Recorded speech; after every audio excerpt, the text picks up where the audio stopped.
Let's bring in Republican strategist and public affairs expert Lauren Tomlinson, along with California GOP chairwoman Jessica Milan Patterson. Thank you both for coming on. Lauren, to you first. J.D. Vance made this point today to Fox's Grady Trimble. Watch.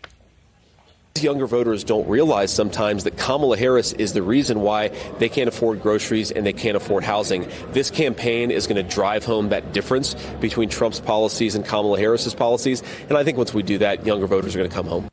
And you don't really find Kamala Harris talking a lot about the economy. So is he making a fair point there, Lauren?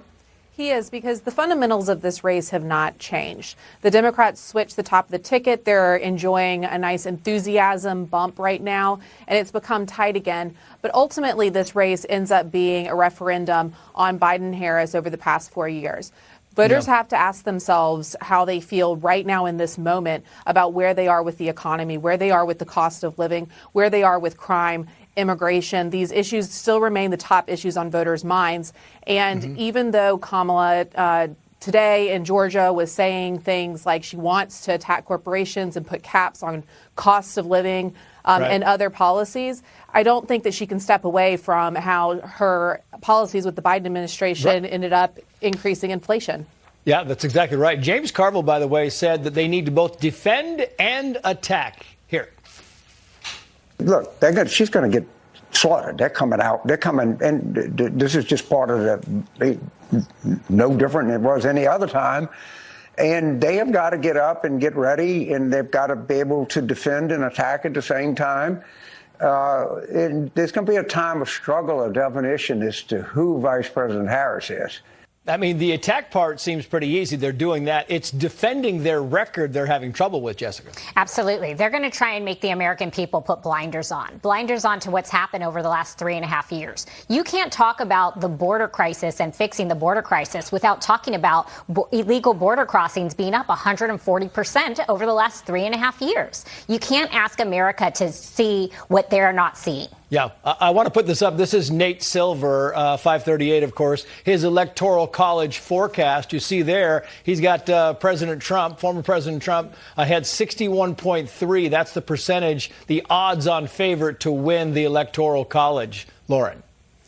Yeah, again, I think that this race is going to be very tight, and it's going to come down to a handful of swing states. And most importantly, the voters that the Trump campaign has been spending a lot of time doing outreach to, Hispanic and black men who are politically inactive. And it's just that 9% of undecided voters that are up for grabs right now. And I think that's why the Trump campaign and the GOP broadly has to remain very focused. They can't get distracted by some of these attacks or some of these other issues. They have to focus on the policy and where Americans are today and speak to those voters. I mean, she talks about policy here, Jessica, and you think, why are they continuing with this weird thing? Oh, Trump's weird. J.D. Vance is weird. It's all weird, and everybody's on board with it. It seems like a losing battle. Because you can't talk about the policies. If you talk about the policies, you have to talk about the failures of the Biden-Harris administration. And they're not willing to do that. They want to use whatever cool adjective they have of the week. The Trump campaign is being incredibly effective about talking about the policies that are affecting everyday Americans. Any guess on Vice President? No. No. And it also doesn't matter. They're going to be running against Kamala Harris and her failed record. It does not matter who she chooses as her vice president. Same for you, Lauren. Any idea, any guess on who the VP choice might be for her? I think she goes with Shapiro of Pennsylvania because her advisors are telling her to.